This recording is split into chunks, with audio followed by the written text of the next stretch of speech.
Hello, Gores and fellow Deadites. I'm Brendan, and welcome to Our Life in Horror. Today, I'll be doing a movie review on John Carpenter's In the Mouth of Madness. This movie was released in 1995, and it stars Sam Neill, Jurgen Porchnau, butchered his name. He's from Dune and The Seventh Sign.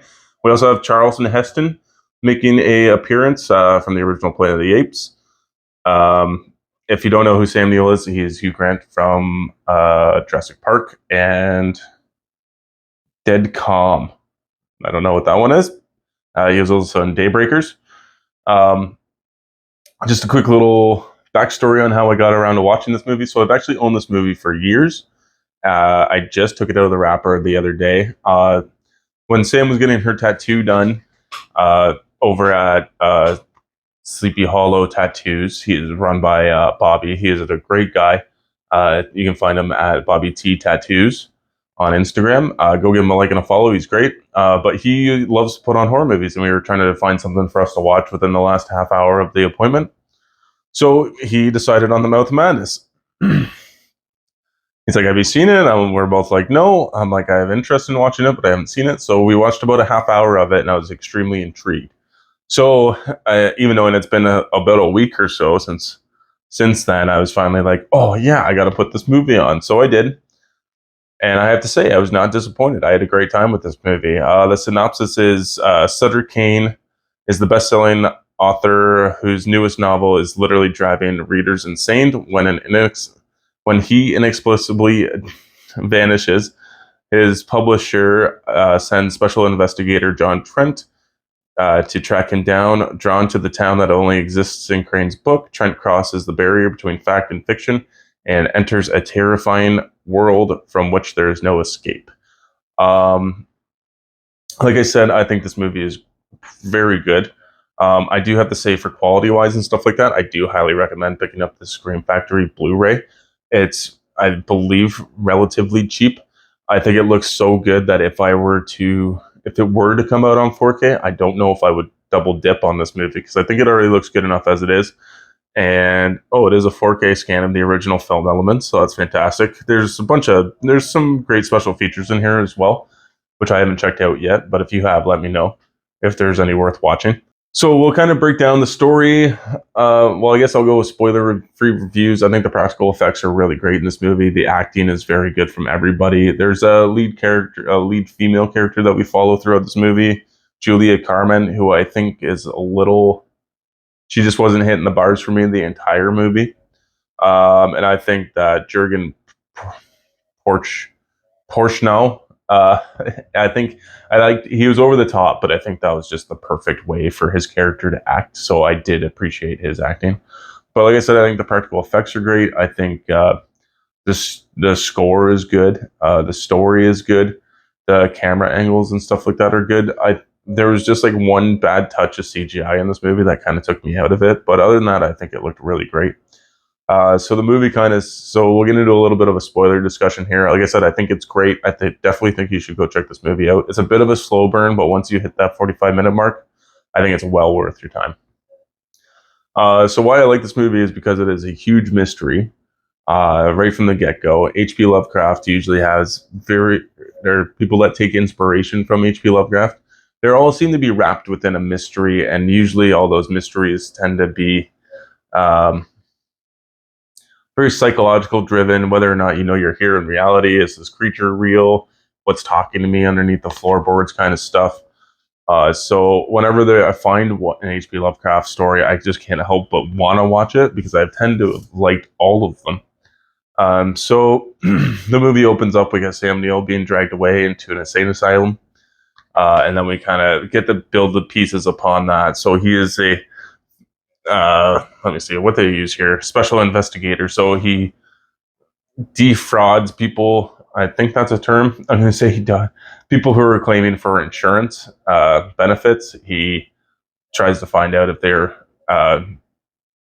committing the crime of fraud, basically, and he's had a very high successful rate until this publisher, played by Charlton Heston, who I thought was great to see, sends him on this goose chase to find this author who had been missing. And I thought that that was very intriguing. And he starts to read the book, and you have people who are, the author's agent also attacks Sam Neill in a coffee shop too. Before then, he had gone mad. And when you get the close up of his eyes, I love that shot of the dual eyeball, the corneas or whatever. You get like two of them side by side and all four. And it just looks so surreal and unnatural that I just ended up loving something. I love seeing that on screen, basically. So he ends up hunting down, he finds this book, he reads all the books, and he starts getting haunted with dreams and stuff like that from the book. So he himself is starting to feel the effects of these books. And he's been warned the whole time that a certain percentage of the population do feel the effects of the books. Like they just seem to have some kind of effect on people.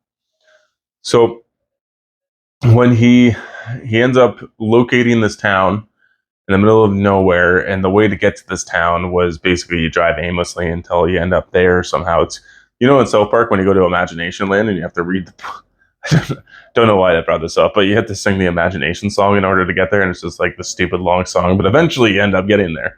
That's pretty much how it happens here. Him and the female editor end up just driving aimlessly until she ends up driving the one night, and she gets her car takes off and it's flying in the sky. You don't see that, but like she looks down and there's clouds, and then she just wakes up and she's in the town. And then you get to experience what it's like to be in this town, and it just kind of feels like everybody is on repeat.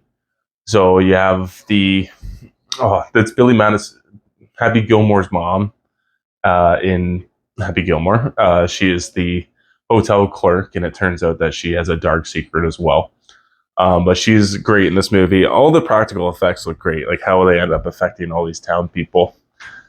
So the town, I'll have to say, also looks really good. It feels very country. Some aspects of it, like most of it, it felt very like Derry-esque, I'm going to say. And even Sutter Kane, it almost sounds like Stephen King, right? So they're kind of playing on both H.P. Lovecraft and Stephen King. But in this little town, there's this gigantic chapel or a big church, and it looks fantastic as well. And that's where Sutter Kane ends up being. But in the meantime, you do get little hints of paranormal things happening, like a painting will look around, and that looks really good as well. I didn't think it would hold up too well, but it does, and so do all the other practical effects. Once we start seeing like these weird deformed people, faces are all mangled, and like side eyes are totally out of this world looking. Everything looks great. I really wish that everything would have stuck to practical effects. And then we finally get to meet Sutter Kane, who is very over the top and just very cocky and full of himself. He ends up finishing the book, and basically has to keep these creatures at bay by writing the book, and he becomes God, and he sends Sam Neill to distribute this book, this last final book that'll bring upon the end of the world and create a new, essentially, and it'll turn people into creatures and stuff. And you don't really believe it until Sam Neill finally gets to visit these creatures. And of course, with H.P. Lovecraft, these creatures are all undescribable. And I'll have to say, even these handful of creatures that you do see come out of the abyss are undescribable. Other than like one you have that looks like Cthulhu. Like that is always just going to be there no matter what. But the other ones are very undescribable. They all look great. And then John gets out, and he has to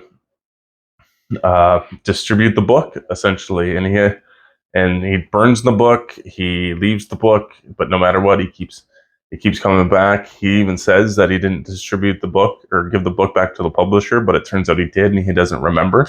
And it's because he is written that way to do it. Sutter Kane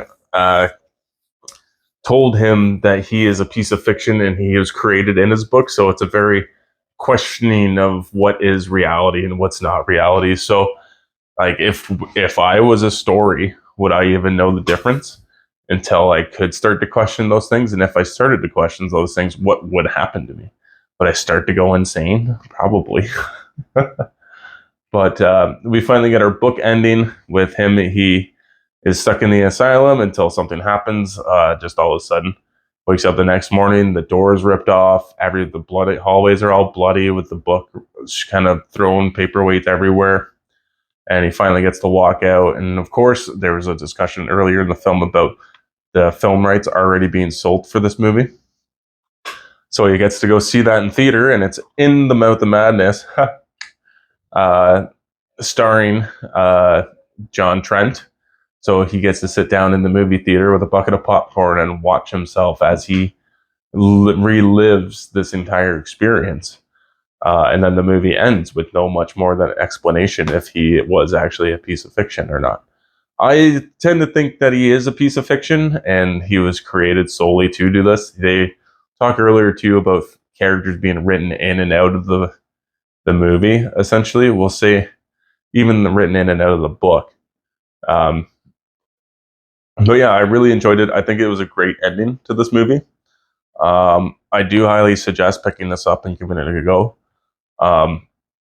Yeah, so I think out of a rating scale for me, I would give it a thumbs up for sure. I definitely look forward to rewatching this. Maybe there might be some points I can pick up on that I didn't notice in my first viewing. So I'm very excited to go ahead and recheck this movie out. And if you've seen this movie, please let me know down in the comments. Do you like it? Do you hate it? Do you think it's underrated, overrated? Let me know, because I'd be very curious to know about your thoughts. Remember, please hit that like button, subscribe, and follow. Hit that notification bell. And always remember, guys, to stay spooky.